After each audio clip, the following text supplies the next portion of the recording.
Hopefully, you and I know Dr. Neal had a very good Thanksgiving, and we're back, kind of getting back toward the roots of the show in the sense of speaking more about psychiatric issues, and in particular, I think one that I know for myself is a mystery, and that is the illness called schizophrenia. Yes, let me say that this is one of the most misunderstood illnesses in psychiatry. I have to say, in medicine in general, and it's one of those illnesses that we have known forever. I mean, it kind of follows the existence of humanity, right? And it's really fascinating in a lot of ways for those of us that work in this field. And it's fascinating because we have uh, it's something that we see is not that difficult to recognize, but it's a terrible illness to have. At the end of the day, we hear the word schizophrenia and we think psychosis, right? We think people who hear voices, who talk to God, and so on. It's very important to understand that as an illness, schizophrenia is not psychosis only. Hmm. Psychosis is one of the most prominent and obvious symptoms of the illness. But if we want to understand schizophrenia as we understand it today, we need to think of schizophrenia as a slow brain decay illness that starts in your middle to late teens and lasts until your 60s.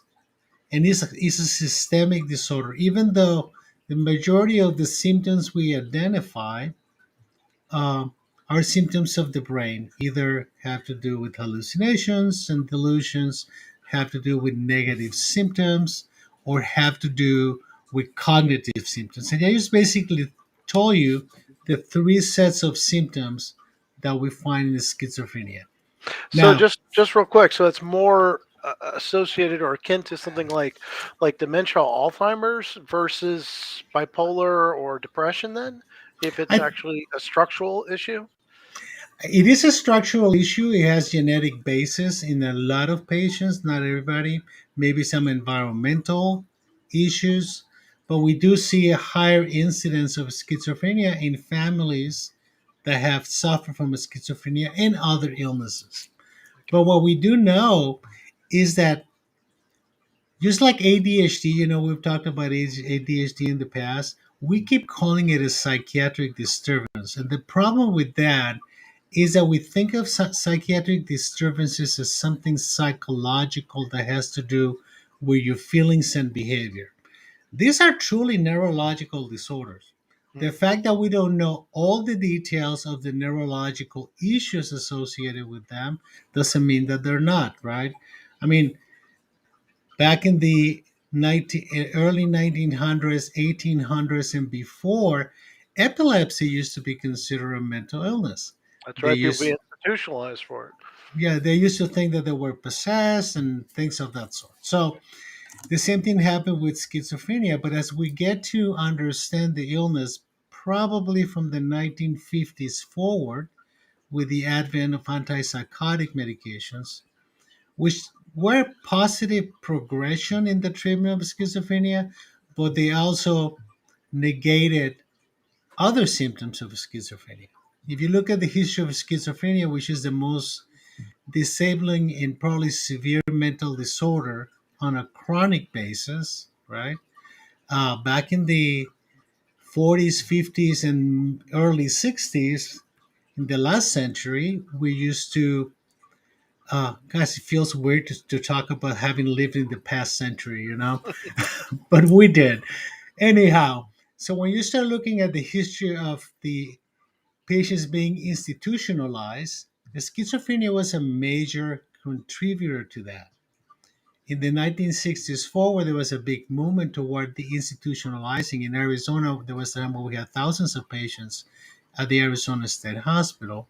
Today, there are probably two or three hundred, most of them with criminal psychiatric issues, right? Hmm. So we opened the state hospitals and then we said, okay, go out. We're going to create community services that were never properly created over time. So what happened with a lot of the people with schizophrenia, they ended up homeless on the streets.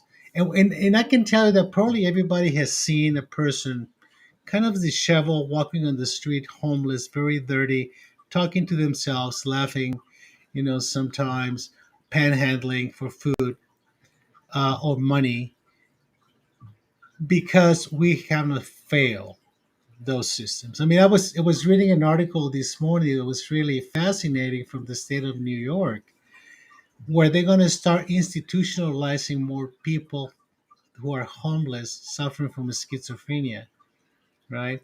Because they have become a nuisance for the rest of society, right? So the pendulum is starting to swing in the other direction, and then when it swings too far, we get into issues of freedom and civil rights, right? So we always kind of moving back and forth. But schizophrenia is important to recognize because of how disabling it is, right? So, what are those? You said there's three aspects that you look for. What were those again? There are three aspects, and we look at this in a lot of detail when we're doing research. When we look at research, we look at what we call positive symptoms. Those are the people who have hallucinations and delusions. They're outside of reality. And not unusually, the delusions are pretty bizarre. Then we have what we call negative symptoms. Negative symptoms basically means that they are um, very distant, blunted, non-emotional. They move slower. Okay, sometimes they have difficulty with communicating emotions, right? So there are different ways that you can notice that, but it's like if they're not interested in anything. Their life is inside of their head. Their communication is inside of their head. So you have the positive symptoms, hearing voices, thinking that somebody's out to get you and is poisoning your food, you're being persecuted, you know, the sheriff put a tracking in your brain when you were detained in jail. Those kinds of bizarre, I mean, talking to aliens, things like that. They're really And bizarre. and these people quite literally think that that's reality. It's not that they That think that's a reality. That that is is their the reality. reality. So Exactly. when they say they see and hear people, they in their through their in their mind they see physical people. Is that correct? Yes. Wow. Yes. Okay, because I think that was once the movie about Professor Nash, the beautiful mind mathematician. That was part of that movie where he had people that he was interacting with that eventually he found out never existed. Well, that was his reality, right? I mean, the whole Wow, movie was his interesting. reality with some movement out of the reality to explain some of the relationship with his wife and so on. But when he was in his room teaching, there were people in the room that were non-existent and that were Wow, talking to him, right? amazing. So but that is, that is the most obvious problem with schizophrenia. But the most disabling part of schizophrenia is what we call cognitive symptoms. What does that mean? They can't pay attention. They can't problem solve.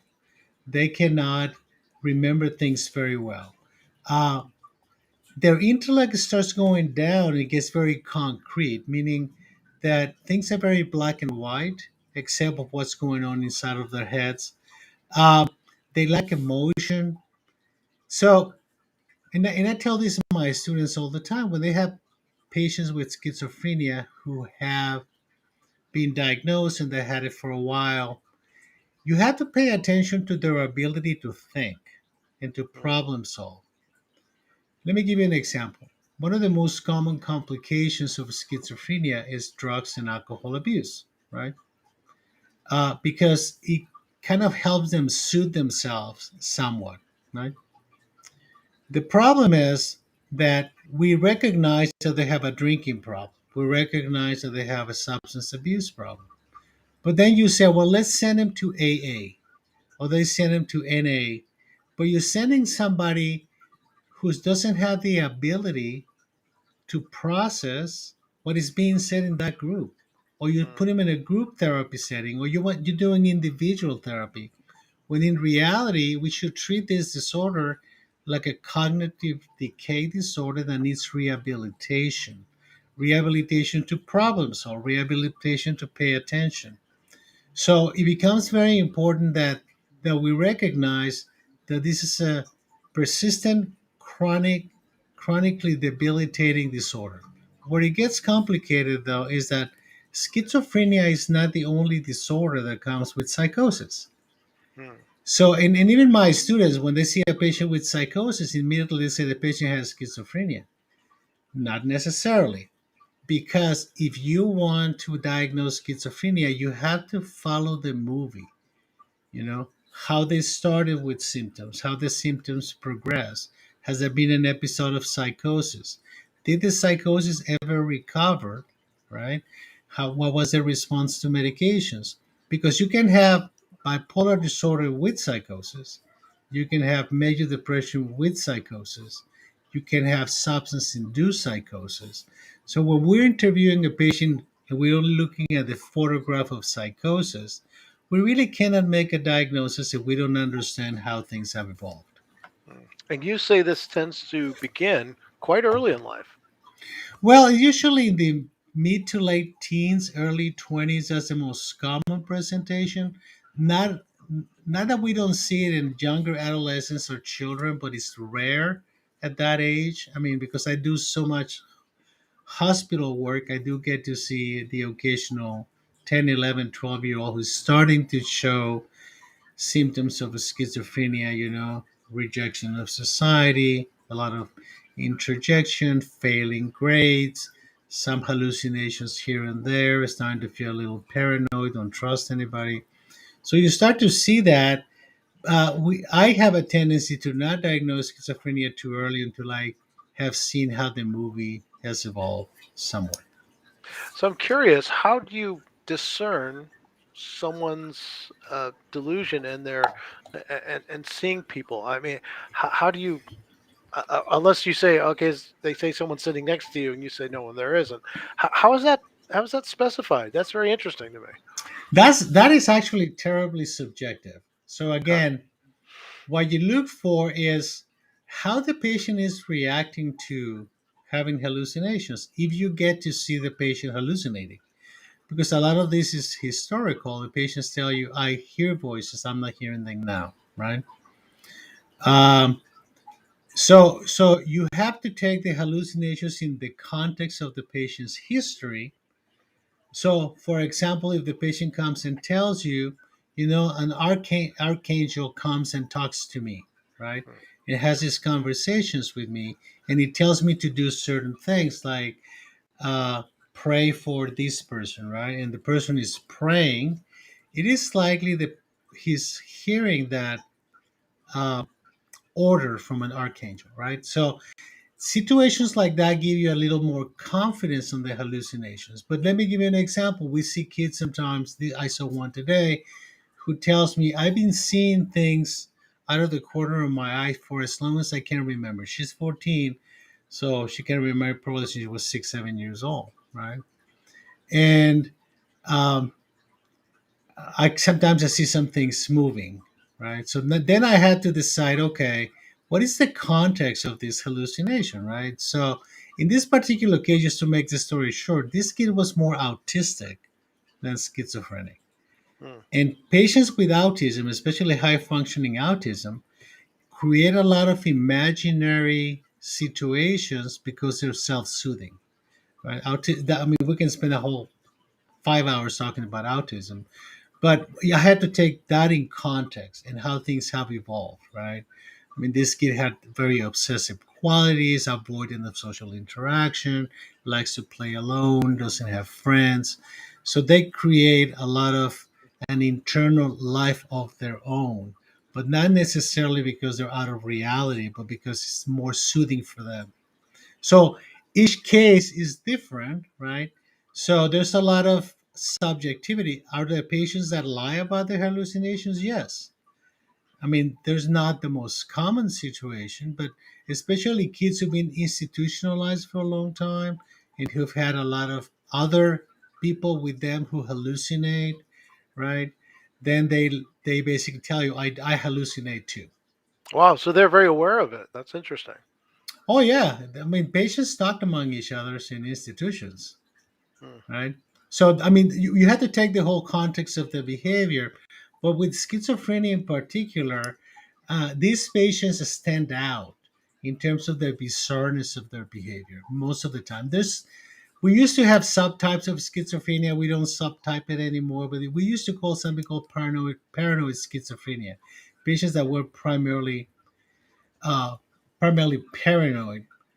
Um, then we have to understand that in that context, right, we have to stay focused on the continuity of the symptoms. I'm having a question asked here. I got a little distracted. Yes, it is. It says, does stress interplay at all or become a potential trigger once the diagnosis of schizophrenia is formed? Oh, that's an excellent question. And it's an excellent question because stress in general is a catalyst for all mental disorders, right? Hmm. But stress plays a bidirectional role when it comes to schizophrenia.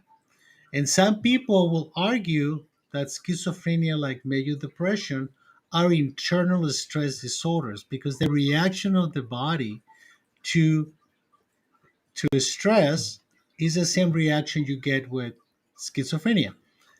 So if you get schizophrenia, your body's stressed and it reacts in a certain way. So a lot of people talk about inflammatory disorders in relation to schizophrenia. The other part that is very interesting is patients with schizophrenia don't live very long. Why is that?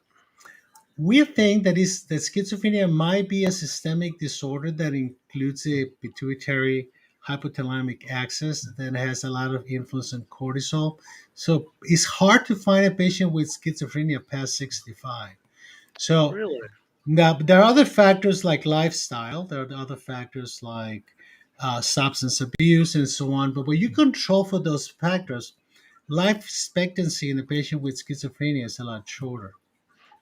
So obviously, it's very difficult or a very important thing to diagnose. How is it? Obviously, treatment's not really a word. How is it managed to that terminal point in order to give these people a functional life, or is that really out the window with severe cases? Not necessarily.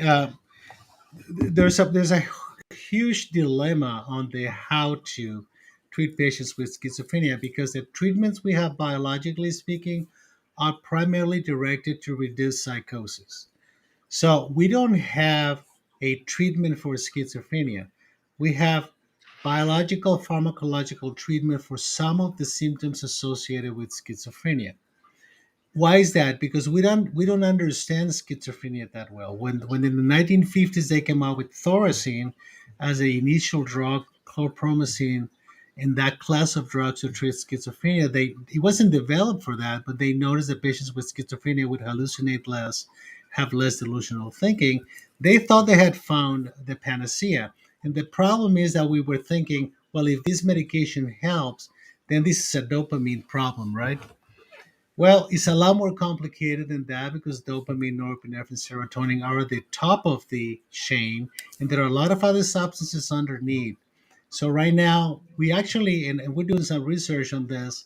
There's actually newer substances with a different mechanism of action for the treatment of schizophrenia, as well for depression, because we need to move away from a theory that was developed 70 years ago, right? I mean, we're still working with antidepressants theories that were developed in the 1950s, early 1960s. So as we move, okay, we need to acknowledge that what we've done so far is to find treatment for symptoms associated with mental illness, but we don't have any definite treatment. Well, we have very few definite treatments. I mean, we can talk about psychosurgery and OCD, severe cases, and implanting an electrode, things like that that can resolve certain problems, just like it does for Parkinson's. But in general, the best we can do with a patient with schizophrenia is provide support, safety, and medications that reduce the intensity of symptoms, right? But I think that we need to start changing our dilemma in terms of how do we treat these patients psychologically and socially, when the primary disorder they have is biological cognitive, right?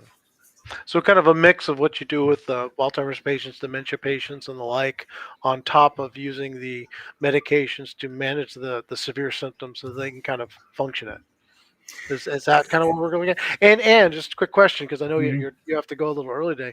Are any of the new substances, ketamine, psilocybin, some of the things are being looked at, the hallucinogenics, are they being considered for schizophrenia at all?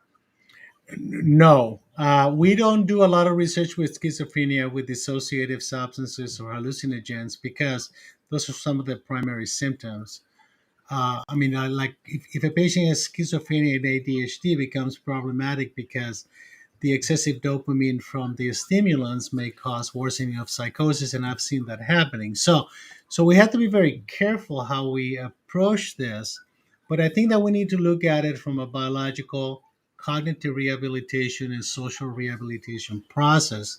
Like if we were getting the patients to learn to live differently. One of the problems with schizophrenia, especially with with late teenage, early 20s, is that the brain has not matured, right? The brain usually finish maturation between 23 to 25. So they're still in stages of development where they're very impulsive, right? So the natural history of schizophrenia from a psychiatrist's perspective is that once you make the diagnosis, you treat them in the hospital, they get better, they go out, and then they stop taking their medications and they start using drugs. And then they get hospitalized again, right? And you go to the same process again. We focus a lot on the management of acute symptoms and we don't focus enough on the management of long term symptoms. And what happens is that we have to stay focused on compliance with medications. That's step number one. If the patient is not less delusional and less psychotic, then it becomes very difficult to do anything else. And I find it fascinating because in the United States, we have a phobia for needles. For some reason, we don't utilize long acting antipsychotics that the patient gets injected once a month or once every 6 weeks. Okay, probably less than 20% of newly diagnosed patients with schizophrenia get those treatments. If you go to Europe, it's about 70% of them because it's extremely important to assure compliance. Okay, if the I mean we've seen the movie too many times, right? And then the patient ends up being an adult, being committed to a hospital, staying in the hospital for a long time, gets better, goes out, goes drugs, go homeless. We can actually impact that kind of natural progression of the illness in a way that we can help these patients be rehabilitated. So we need to move away from the treatment model to rehabilitative model, right? In terms of uh, learning a trade, learning to do certain things, learning to support themselves, and of course, not everybody's going to be able to do it, but if we can help half of them or a third of them, that's huge because this illness does not discriminate. It affects 1% of the population of the world, right? So if we have 7, 8 billion people. You're talking about millions and millions of people in the United States, and it's a disorder that requires a lot of education of the family, involvement of the family. Because think about telling you being told that your child or your young adult son or daughter has an illness going to have for the rest of their lives, right? And it's extremely difficult to manage for the family in particular because of history, culture, taboos about magic stuff, religion. I mean, there's all kinds of different things where people can try to find an answer. But today it would be like praying for an epileptic patient to not have a seizure, right? Well, doctor, once again, because I do know you have to go, thank you for that information. Definitely gave me more information. I actually have people on my mother's side of the family who are schizophrenic, and a good family friend. So I've had some experience being around people like that. And thank you for the information for those people who have it in their families, that there is hope. to get them through a life. And even if we could take, like I said, one half of that 1% and help them be productive and functional members of society, what a great thing could happen. Thank you very much for your time. Thank you, and we'll see you next week with another interesting topic. Take care. Take care.